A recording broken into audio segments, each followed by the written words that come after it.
Good day, everyone, and welcome to Different Stages Radio. I'm your host, JJ, broadcasting in Vancouver, British Columbia, Canada. My guest today is a guitarist, singer-songwriter who released his latest album, Mutual Hallucinations, this past November. He's also the touring guitarist for Porcupine Tree, as well as for the upcoming Steven Wilson solo tour. He also has McStine Minnemann III coming out this April. Please welcome my guest, Randy McStine. How are you, sir? I'm good, man. How are you? I'm well, very happy today. Good to see you. How are Yeah, things you too. how are things in your world? Things are pretty good. Things are getting busy, getting ramped up for a couple of the things you mentioned. Steven Wilson's tour is coming up in a couple of months, and also the release of our third McStine and Minnemann record. So it's an exciting time for sure. Do you need an assistant? I'm thinking you might. Yeah, yeah. We'll talk afterwards. We'll see if we can work out the pay scale. Some time management. Yeah, exactly. So I'm for people that are perhaps watching this interview and seeing you for the first time, because I have a broad range of listeners. Can you give people a quick background of yourself that might not otherwise be familiar with you? Yeah. Well, I guess the question is how far would you back would you like me to go and for how long? Because I don't want to ramble too much about No, the no, no. past. Just maybe, a minute or two of just where you came from and sort of what you do. Sure. Yeah. So I hail from upstate New York, an area called Binghamton. And yeah, I grew up around my dad's massive sort of CD and record collection, similar to what is behind you. And sort of, seemed to come out of the womb just loving music. And, he was into a lot of guitar heavy music. So a lot of classic hard rock stuff, blues rock guitar players, and a lot of progressive rock. So those three things kind of really formed my musical DNA from really my earliest musical memories, probably like age 3, age 4, when I started seeing and hearing the kind of music that he was into. And my parents got me an electric guitar for my 5th birthday.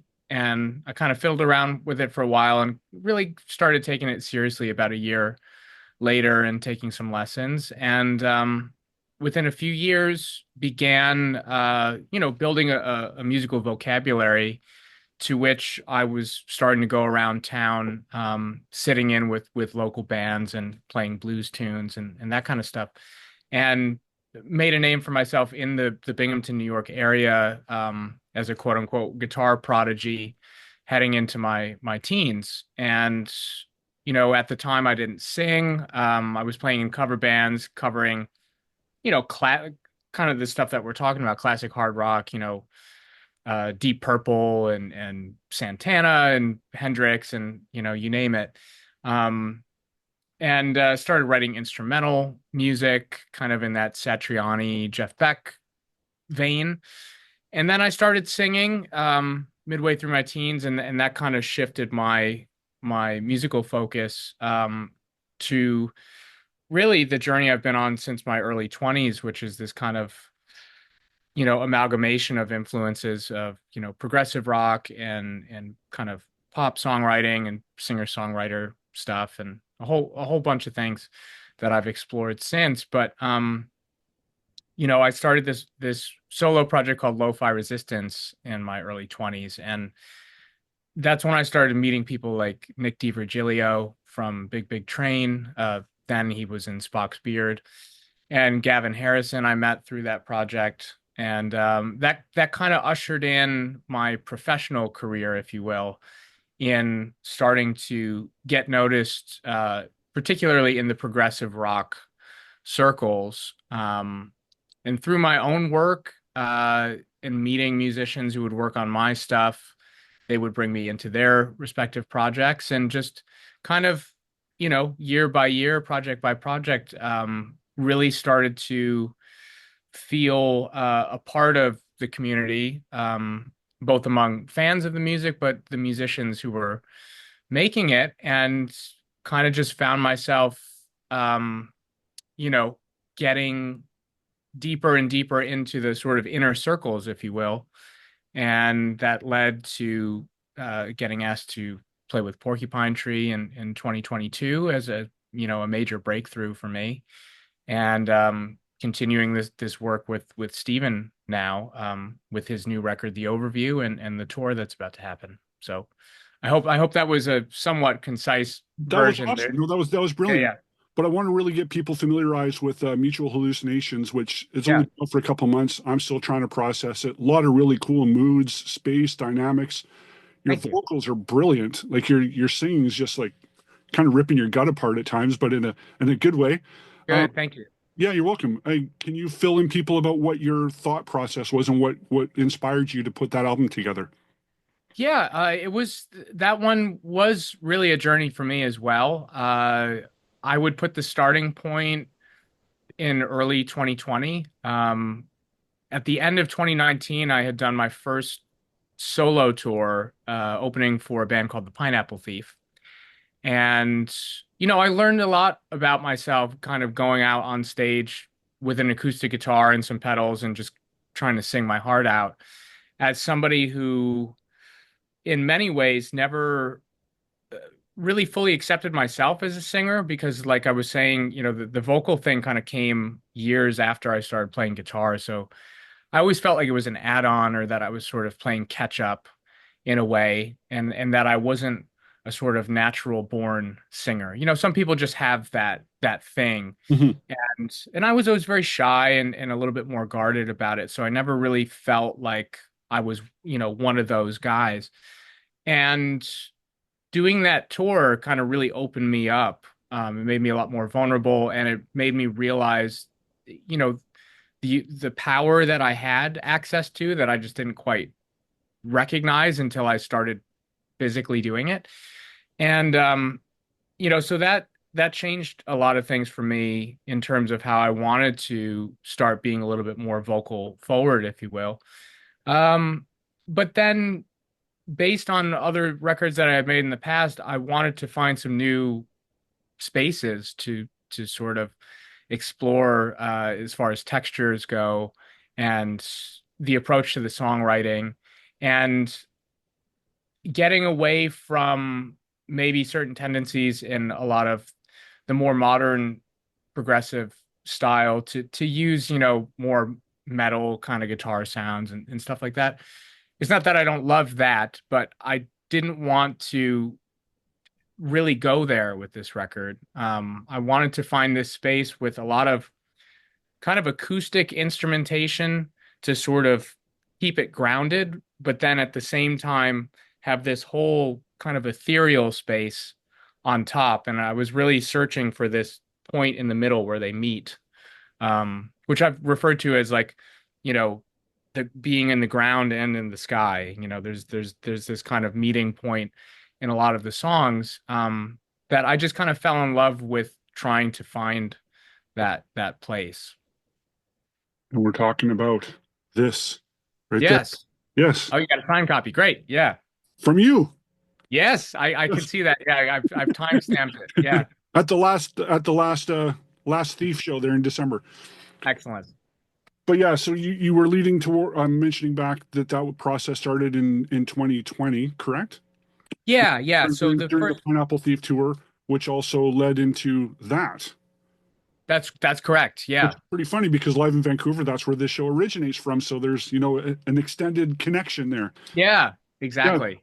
Now, was that something that were you recording just a bunch of dates through the tour and you were pleased with that one, or was the show here an intentional live recording?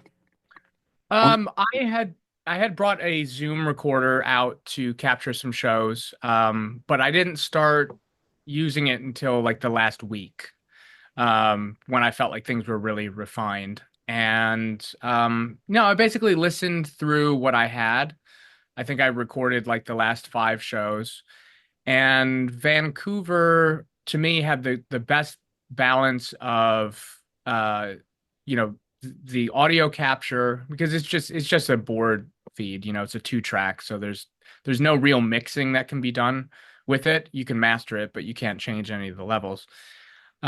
So I thought the audio was pretty good for that one, and I thought the performance was really solid, and the audience that particular night was very kind to me. Not that they weren't in other places, but you can hear it audibly in the recording that there's, you know, interaction happening there. And yeah, so I felt like that was the best representation of what I had done on that particular tour.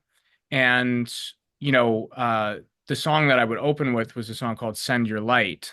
And it had been this electric demo that I had done way before that tour, but it just never found a home on anything. And so that was the first thing that I sort of revisited in 2020 after I got off the tour, because I'd kind of found my voice through, you know, doing it solo. And I felt like, oh, okay, now it would be really cool to go back to this electric version that I started and really try to, you know, build that up. And I was working on the first McStine and Minnemann record at the same time. So these things were just sort of all happening, you know, organically. But then, you know, the COVID lockdown was right around the corner, and McStine and Minnemann became my focus over the course of the next year. And my solo record was just kind of this thing in the background that I would collect ideas or work on for a little bit at a time, and just kind of put it away because it wasn't a priority for me. I didn't quite expect, you know, close to 5 years to pass.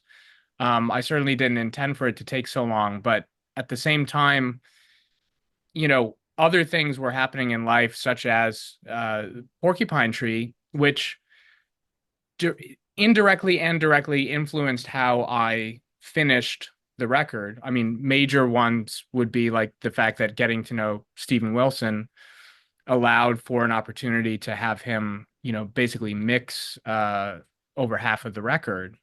That wasn't going to happen before 2022. You know, we didn't know each other. So that's something that, you know, I'm very grateful that the amount of time that lapsed created other opportunities, both in that realm, but also musically speaking, it it allowed me to take more time to find what I was looking for, because I wasn't really quite sure where the record was going, really until like last summer. And then it all kind of came together kind of at once. And I said, okay, I think I get what this is about now. And once we got a couple of tracks mixed, then it just all fell together very quick, you know, but And then you throw in the Steven factor, and it just seemed a little bit serendipitous, kind of, and just everything yeah, lined up. So it was seemed it was meant to be. I'm sure at the time you're like, this is kind of you're kicking tires a bit, but it's like no, right. it worked out for the right reasons. Absolutely. Yeah, this record couldn't have happened the way it did at a prior time. You know, I didn't have all of the, you know, musical tools at my disposal, or the sort of you know, the influences that ended up informing it, you know, just came later. So it's like half of the record to me represents the before time, and half is after. Now with the you're talking about the tools and leading into looping and sampling and so forth. Are you is it safe to assume like you're a Andy Summers fan perhaps with your textures, and Robert Fripp fan, or Oh yeah, I love both of those guys for sure. is that Yeah. where maybe some of that inspiration comes from, or that's just by accident? Well, it's definitely not by accident. Certainly, you know, both big influences. Fripp probably more so when it comes to the looping and the Frippertronics thing. But certainly Andy with you know, his glorious chords and kind of shimmering delays and all of that. Um, yeah, you know, it's because my foundation is in this sort of meat and potatoes rock guitar playing. I sometimes wonder where and when the sort of experimental side started to kick in. But one of the first bands I ever saw live was King Crimson, and I was probably 8 years old. They were doing the Thrack album, and you know, seeing Adrian Belew just ripped my mind apart. You know, because it was like, I mean, everybody on that stage was making sounds that I had never heard before, but the idea of like this guy's playing guitar and that's what I'm hearing. I don't know how that's possible, you know. So I think for years before I actually understood what was technically going on, you sort of go at it from a more uh, what's the word I'm looking for? Naive perspective of trying to chase that, and in the process, you find things on your own that are maybe variations of that idea, but you know, you only got there because you didn't know what you were doing until you found it. And so I spent many hours over the years just playing around with delay pedals and reverb pedals to see what can be done and to see if any of it has use, you know, in my own musical context. And it has ultimately served me well because I think that time spent in the lab, so to speak, made it possible for me to approach, you know, Steven's music and to kind of share a similar vocabulary when it comes to, you know, putting sounds together that are not the usual thing. Not so traditional. Now Exactly. you touched on some of the incredible drummers you've worked with so far, including Nick and Marco and Gavin. So, what exactly led to the McStine Minnemann? Was it just from the lo-fi resistance? It bled into that, or how did that get started? The connection to lo-fi resistance and meeting Marco would be through a musician named Dave Kerzner. I had met Dave in 2000, I think it was 2011. Um, and he found out about me because of something that I had done with Nick DiVirgilio, because the two of them played together with Kevin Gilbert for a brief time in the 90s. I was a and still am a huge fan of Kevin's work. And so that's how I knew about Dave, and I think we first got in touch through, you know, he was doing a tribute Rush track or something, and asked if I could sing on it, and which I thought was, you know, cool to get connected with him.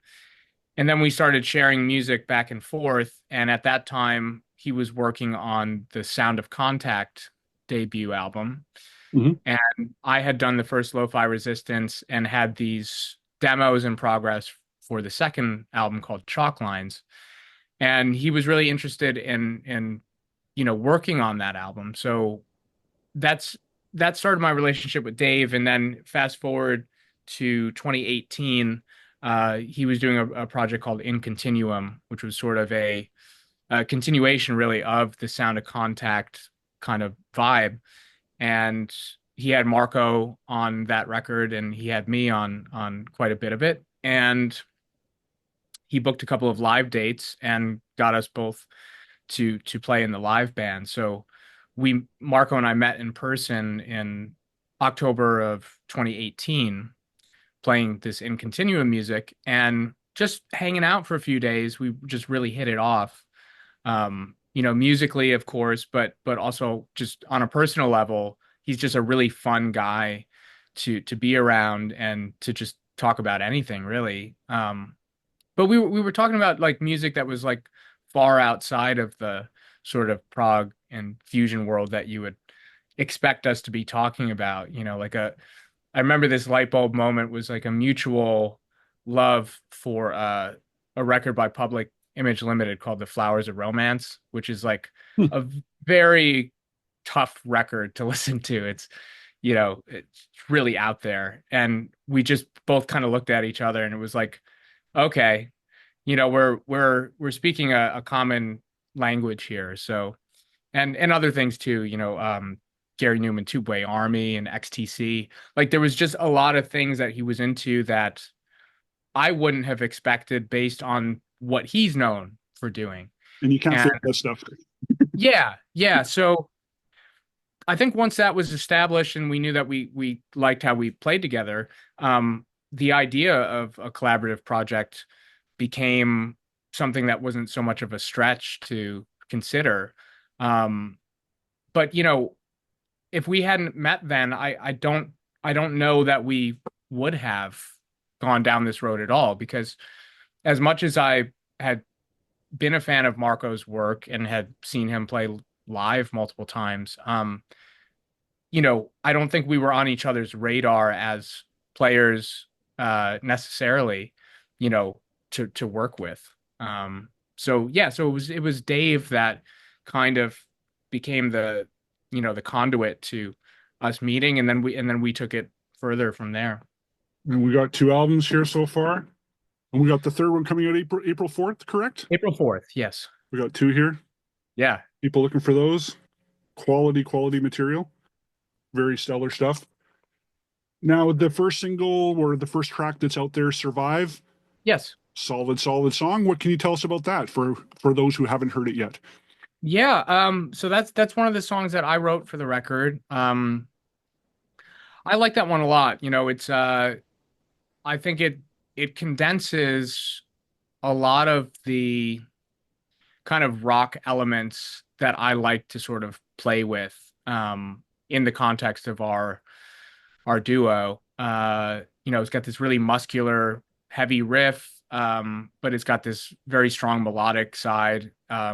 It has some brief, crazy detours into instrumental passages, and then kind of a singer-songwriter thing. It's in a way, it almost serves as like an overture for the record, stylistically. It of course doesn't encompass everything that's on the record because the record is very diverse.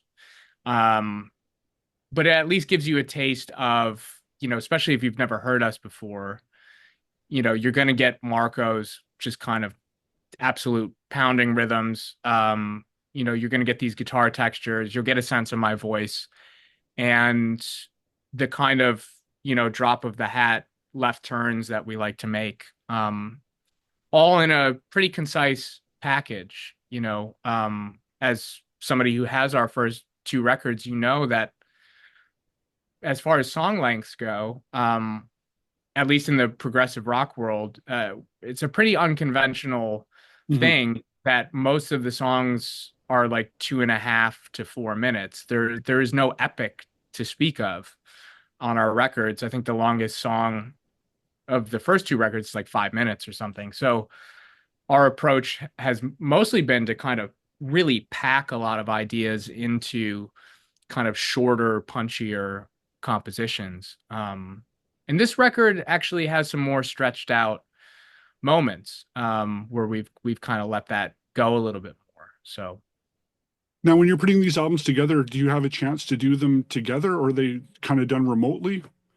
they're done completely remote. Yeah. The first two were out of necessity, because they were, during that COVID period, which honestly is one of, for us, was probably the biggest silver lining of that period, which is, okay, well, we're both home and we're really locked into this chemistry that we have. So we obviously had a lot of time to kind of send ideas back and forth and get to know each other that way.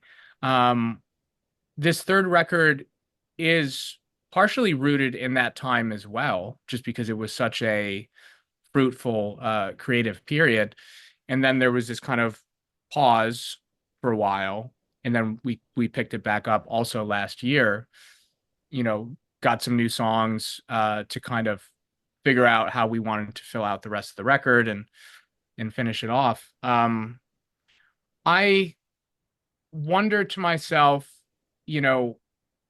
what the pros and cons are of this approach that we've done everything remote. I think it's largely served us very well, because I think we're two people who like to creatively get in our own sort of zones and take time with things. I love not having the pressure of the clock, to just kind of hang out in the studio and, look at the gear and say like, what should I try? And kind of not have the pressure of somebody else also having to sit there and, wait. But at the same time, I think it would be really cool to, at some point in the future, explore the possibility of, specifically setting out to make a record together. But it is just two of us on all of these albums. So even if we are together, it wouldn't be a a live band thing, you would still be tracking things, in pairs. Yeah. Realistically, you could say like, okay, let's do the bass and drums together, Mhm. or let's do the guitar and drums together. But then it's still going to be this process of, you know, each of us building and building up these layers. And Yeah. like you touched on earlier with you two, totally on the same page. I'm sure there's a lot that's not even said that says everything. A lot of nonverbal talk that you both of you just understand what to do and what not to do, and that's why this project works well, even more so in a remote setting. Yeah, we were talking about it yesterday. We've just never had a single musical disagreement, and so much of it is unspoken. There's a trust that has been built, basically song by song as we've gotten to work together. But also a great respect that, we each know that when we hand a song to the other person, that they're going to do something really special with it. And I think, in a way, being remote, part of the sort of fun of it is, oddly enough, opening up your inbox and seeing that you've got an email with a new version of something, and you download it, you just can't wait to hit play. It's it's a different kind of gift, it's and I know that being in a room together, that's its own kind of magic, and we have decades and decades of music to prove that's true. Um, but I think, I think our records, we can stick up for the example of, interesting things can also happen in isolation. No, it totally sounds like in this setting, this is what ideally works for it, and no need to mess with something that's working perfectly. So Exactly. keep Yeah. keep it as is. Now to bounce back to one of your other brilliant drummers you played with and still do, Gavin Harrison. Now I was wondering, was it 2012 that you first kind of played together? Yes, and again, that was also a remote Okay. situation. But I there, had met, yeah, I'd met Gavin in person, and was a huge fan of his playing, and convinced him that there was a track that I was working on that I thought he would, be great for, and that kind of started our relationship together. Um, and that was the title track of that Lo-Fi Resistance record, which is called Chalk Lines. And then it just kind of snowballed. I kept sending him stuff to play on, and he ended up being on the entire record. And he was really supportive of it. He really liked the way that it turned out. He'd occasionally mention it in interviews, when people would just ask him about, doing studio work and that sort of stuff. And because I was this completely unknown guy, in upstate New York, and we're sending files across the world. And um, but we kept in touch through the years, and you know, but we didn't physically play together until we got in the rehearsal room for Porcupine Tree. That was our first time like actually playing together. now, could you have ever imagined though in 2012, because at that point Porcupine Tree is pretty much a done deal or on the shelf, that you could have envisioned Yeah. 10 years later you're going to be on the stage with these guys performing these songs? No, No. no, I really couldn't. And it's not for lack of confidence or recognition that I had gotten to a place where that was possible. I just didn't see that as a reality, especially as the years went by, and it seemed clear like the band was probably not going to come back.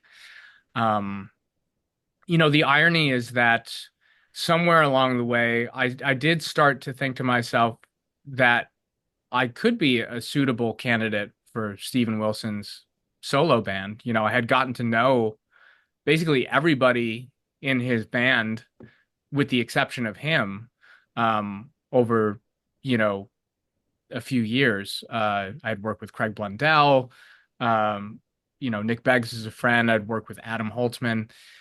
And I remember when the To the Bone record came out, and I kind of had this sense that maybe there wasn't a guitar player slated for the live band because it's been a bit of a rotating chair. I remember reaching out to Nick and being like, "Yeah, what do you think? There's a chance there?" And he was always keen on the idea, and I believe even possibly put my name forth a couple of times. But with timing and all of these things, they work out how they do. Um, and then the Future Bites came out, and I felt exactly the same way again because I remember him. This is a bit of a tangent, but Mhm. he was doing interviews at the time, this kind of, very down on playing guitar kind of thing. And uh, reading between the lines, I could tell that it seemed like he was looking for somebody who had this kind of sonic, invention that we were talking about to just not do the same old thing. And I wrote to Nick again. I was like, man, I really think I know what he's looking for. And it ended up being kind of moot because again, COVID happened, the whole tour was Yeah. scrapped, Yeah. and the whole idea fell away. But what was crazy that I couldn't see was just a few months later, Gavin would be reaching out to me about Porcupine Tree, which I had no idea, like I said, was even remotely a thing that was about to occur, let alone that they would want to bring, me into it. Um, so timing being what it is, if I had gotten that call years ago, I would have done my best to rise to the challenge. But I think it happened for me at the exact right time where I could really kind of have both some distance from the music as a fan, but also have the professional experience to approach it in a way that I felt like I could really do it justice. Feeling more grounded. Yeah. Was fortunate enough to see you on the very first day of that run in Toronto. Oh, Front, amazing. yeah, front row center, my wife and I, and immediately it's like, well, I was already aware of you, but I'm like, leading up to that show, going, they couldn't have found anybody feeling in my stomach that would have fit more perfectly, and immediately it's like, this is just this is exactly how it should be. Like it seemed like what took this so long, but as you explain it, things lining up the way they do, and the way timing just works for itself. But I'm curious how it was for you those first few shows where this is actually reality. How was it for you inside? Because if you were freaking out, you had an awesome poker face on. Well, the first show in particular, I was definitely, as the clock was ticking closer and closer to showtime, I think it all became very, very real to me. I remember that last hour waiting to go on, it was kind of torturous, I was like, wow, this is really going to happen. And it wasn't a fear or a nervousness as much as just there's this kind of anxious feeling when you just want to get on with it, because that once you're out there, you'll release all of that sort of pent up, pressure. But yeah, it was really heavy to suddenly realize that, the room was filling up with people like yourself in anticipation of this band stepping on stage for the first time in 12 years and being the new guy and all of that kind of stuff. And you essentially got the most pure version of it because the minute the show's over, everybody knows what the set list was and everybody takes to the forums and talks about the experience. But at that first night, nobody really knows what's going to happen. And to walk out on stage, and I remember there was this kind of standing ovation just at the top of the show. And I think the guys were really overwhelmed by it as well. It's just because you really don't know. I mean, you can you have a sense that the anticipation is there, but now you're in the moment and you're doing it. And yeah, I think I wrote about this at the time. There were definitely these kind of very surreal, almost out of body kind of moments where you're playing and you're singing, but you're looking out in the crowd and you're watching people watch you and sing the lyrics, and you're also listening to the band that you've essentially kind of grown up listening to for a portion of your life, realizing that, you know, we're gonna launch into Blackest Eyes, which was the first song I ever heard from the band. And now I'm, you know, a part of making that sound happen. So it is like that kind of, you know, stuff that dreams are made of. Even if it wasn't my intention or specific dream, you know, to play in that band, it all just kind of came together as this beautiful moment. So in that situation, was Gavin then more of the unsung hero to get you that opportunity then? Absolutely. Yeah, he was the guy to bring me in. I believe they've talked about this a little bit. You know, he was kind of the de facto band leader for this go around. I think they treated the responsibilities a little bit more democratically, if you will, among the three of them. And however they came to the decision, you know, to have different people in the guitar and bass positions. Um, Richard and Stephen, you know, very much look to Gavin as the supreme musician's musician. You know, we all know that he's just one of a The anchor. kind. Yeah, the anchor. Yeah. And yeah, yeah. So I mean, he very graciously had me in mind, I think, um, very early on. And then, you know, the hunt for, you know, the right bass player took place. But yeah, it was definitely Gavin. It's unknown to me whether or not Stephen or Richard really had much prior knowledge of my work, but certainly once we got in there and started playing the stuff, it was very clear that it was going to work out pretty well.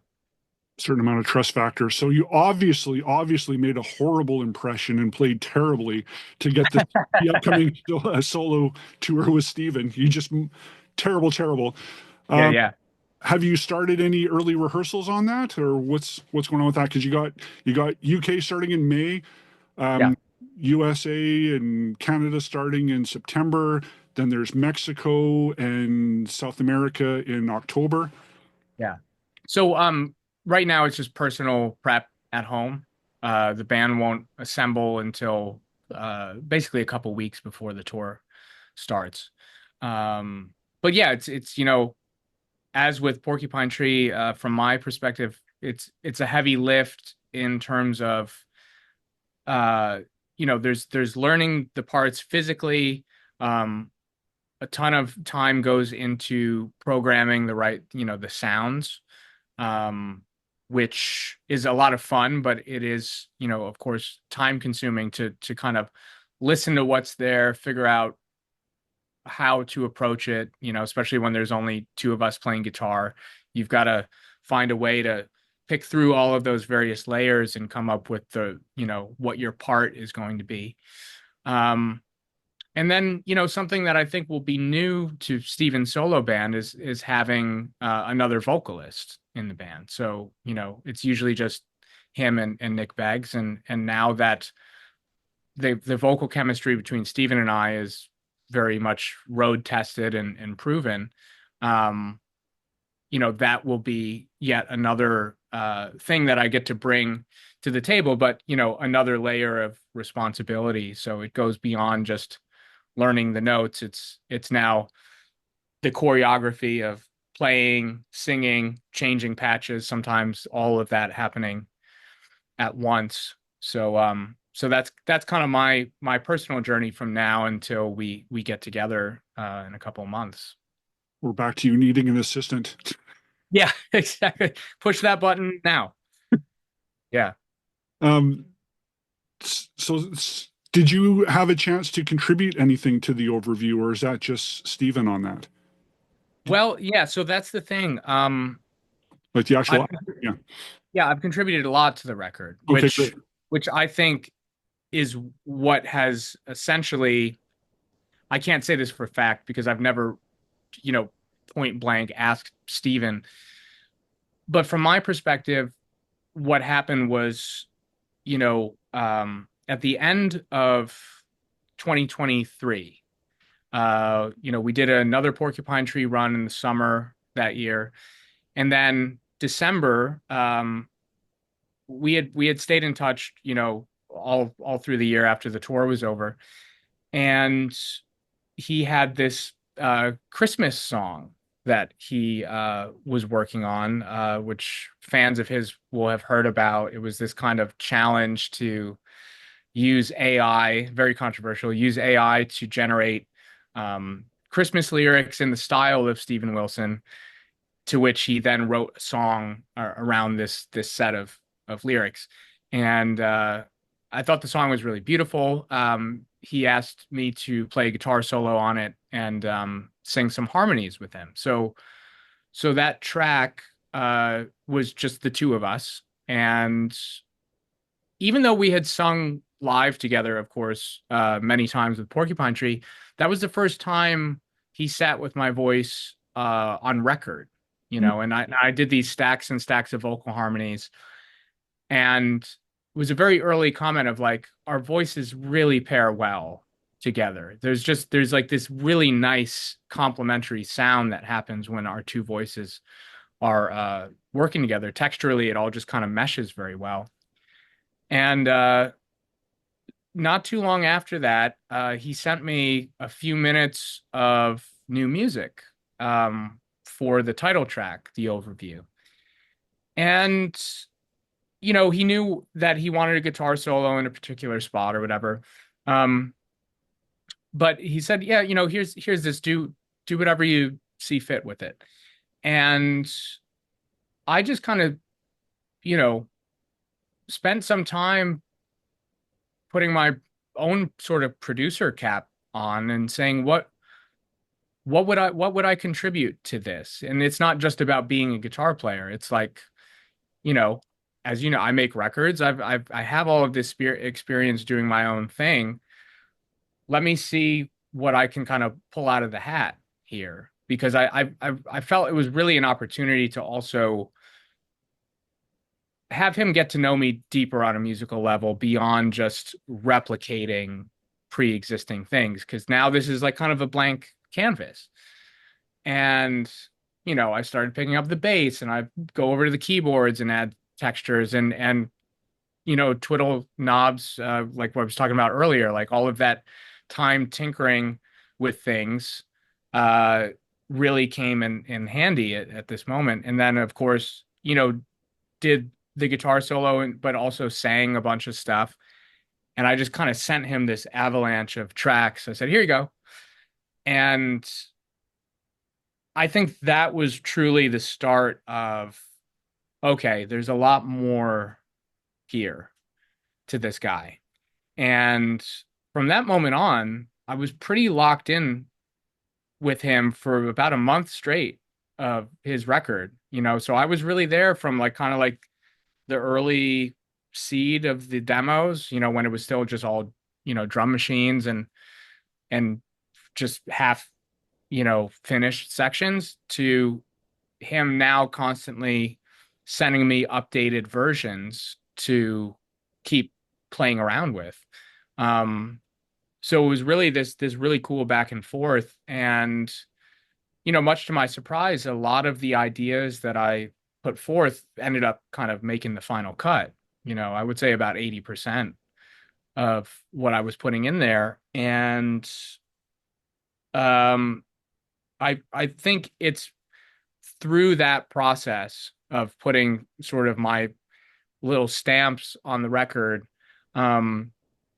mixed with our prior working relationship over the last couple of years, you'd have to ask him what was the moment for him where he thought about asking me. But I think if my work on this record was not compatible from that first moment that he sent me stuff to play on, I don't think we're having this conversation. I think he's going to grab somebody else or whatever. But it was through the work, and that relationship continuing to sort of blossom, that I think it was like March of last year. I'd just gotten home from another tour with Pineapple Thief in Europe, and I actually had a vocal session at Steven's place. I I spent one extra day after the tour to just kind of hang out and decompress. And I was like, yeah, let's do these vocals at your place and not even bother waiting for me to get home.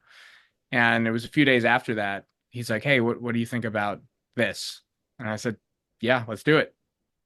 So here we are. Definite confident boost for sure. Now you said 80% made the record. Now I'm thinking though the other 20% will come out in the 17 CD box set with unreleased alternate versions that, Steven is known for putting out. So I don't think there's any concern about that other 20% Yeah, exactly. ending up in the garbage. So Yeah, and what was cool about that too is, we would talk about the things that didn't make the cut, and it was made clear to me that it's not because those ideas weren't, within the ballpark. Um, it's that as an arranger and producer himself, he's very, um, you know, he's tough on himself in terms of what he thinks is necessary and what isn't. And I watched sections, entire sections just come and go, like in major swaths, like, oh, here's this beautiful 3-minute section of something. And he was like, nah, it's not necessary. And then it's just gone. So, um, you know, not as much an indictment on the parts themselves as much as there's this process of, and I'm used to this too, of, you build something up and then you knock it down a little bit and then you build it back up. And then you try to find the exact point where you think it's enough, because you can unfortunately very much overdo it and you can overlayer everything, and suddenly it actually is diminishing returns. You start losing something by having so many parts and so many sounds going on. And it's a very important part of the process. And I learned a lot just from him by getting these revisions and saying like, oh, because I would say like, oh, you took out this or you added this, and we would have these conversations about, why that is. And so it's fascinating to me, and really a kind of a masterclass in how to, arrange and be, strict with yourself. well, I'm sure the insight is valuable rather than him just removing a part and perhaps giving no explanation. Right. Giving you some feedback as to why or what his vision is, then makes you kind of go, okay, I respect that, I get that, and it's Yeah. just getting to know each other better because it's still a fairly new relationship, even though you've been on Yes. the road together. But like you were talking about, this is you creating something fresh with Stephen rather than just replicating previously known material. So it's a completely different ball. It is. Yeah, yeah. Because now you're in a creative space, and you know, again, it's a trust thing. You're communicating with this new emerging music and realizing, okay, well, this is where he's heading, and he's putting his faith, so to speak, in my abilities or my vision and creativity to give him something that is going to move this thing forward, and at some point will become a part of his music, his giant musical legacy. That's a pretty, it's a pretty honorable position to be in. So obviously there's that sense of, you want to handle it with kid gloves, but at the same time it's like, all right, well, let's get to work here. Let me see what I can really offer. They can definitely see there's a lot of mutual respect happening between the two of you. So, or through the whole band, clearly. Yeah. The Yeah. fact that you got Nick there and Craig. Craig's been plugging away. Craig's awesome. Adam is just ridiculous. So yeah, it's a pretty strong lineup. Looking forward to seeing two shows in myself and my wife in Toronto in this coming September. Those will be Excellent. awesome. Wanted to touch on two quick things before we go. Back to your solo material. Guitarism, your debut album, Yeah. turning 20 this year. Oh wow, I didn't even Sorry to freak you out, but I don't think about it anymore, but that's yeah, crazy. it Yeah. is crazy. So now that I put you on the spot, I'm assuming that maybe nothing is planned. Maybe a one-off show or something where you do the album front to back, or maybe there'll be some deluxe box set that Steven can do a bunch of remixes and stuff on. Yeah, trust me, I don't think he wants to mix Yeah, that stuff. yeah, no. But how fun was that? That's interesting. So the backstory on that is it's Guitarism is a compilation of two independent releases that I put out kind of basically on my own between the ages of 12 and 14. And the first record was called Shredding Skin. The second one was called Second Shot. And there was this label out of Rochester, New York, called Grooveyard Records. I don't remember how they found out about me, but basically the conversation was that they really dug, those what they heard on those two records, and they wanted to kind of curate, what they thought was the best of the best, and have me write and record some new songs to add to it. So the new track, there were three new songs on it. Song called Zarkon, uh, Funkalicious, and there was a third one. I think it was called Blister. Um, and that became Guitarism. So it just kind of basically encapsulated that first phase of my musical journey as a solo artist. The reason I don't think about it anymore, and in some ways I've actually had some of that history almost wiped off of certain corners of the internet, is because I got a little self-conscious that it would be something that might come up first in a search, if somebody typed in my name. And it's, 20 years. It's so far in the past, and it bears little to no resemblance of the music that I've made since. It's not that I'm not appreciative of what it was, because that's what I was doing at that time, but it's a really false representation of music that I've basically done over the last 15 years. So I've been hesitant to ever really talk about it beyond just the footnote of it's something that exists. But I occasionally do meet people who have it and love it, and I'm happy to sort of recognize it with the caveat that it's important for people to realize that what they're listening to are recordings of a range of years between age 12 and 17. And you don't want that to be what's going to define you. So it's fine for those that maybe have everything else you've put out, and it's like, we still need more. We still need. Yeah, yeah. You go grab that, which will lead me into, well, Lee, this is my kind of my last question. Was it, we touched on lo-fi resistance earlier. I was late to the party on those. Any chance of physical reissues of those coming out at some point? Maybe. Possibly. I think those would garner some sort of maybe, limited run box set or something like that, just to kind of put them all together. Because those records, are much more closely linked to the music that I've made since. And in a lot of ways, those records were, especially the first two, um, that brought me into this world that I'm in now. And it was through doing those records and writing those songs that have kind of helped give me the life that I have now. And that's an amazing thing, to really, you don't have that perspective when you're doing it, but it's like, if I think about where that started and how just I slowly started to meet new people and work with different people, um, I was kind of writing my future.